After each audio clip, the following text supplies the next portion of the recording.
రేవంత్ రెడ్డి సత్యాన్ని ఒప్పేసుకున్నాడు. ఢిల్లీలో ఆమ్ ఆద్మీ పార్టీ కేజ్రీవాల్ని ఓడించింది మేమే అంటే అర్థం ఏంటి? బీజేపీని గెలిపించింది మేమే అంటే అర్థం ఏంటి?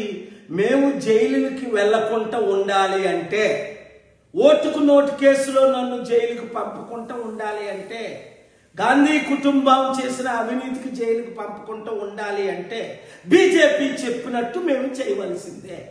బీజేపీనే మేము గెలిపించాలి. ఇంత దరిద్రమా?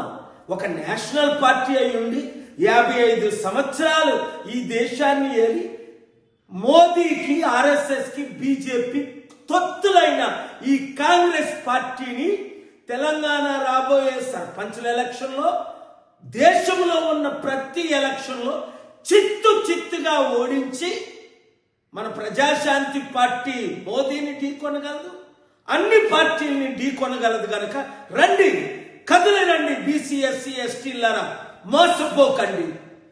ఈ సత్యాన్ని అందరికీ ప్రకటించండి, చూపించండి. Thank you very much. Share చేయండి.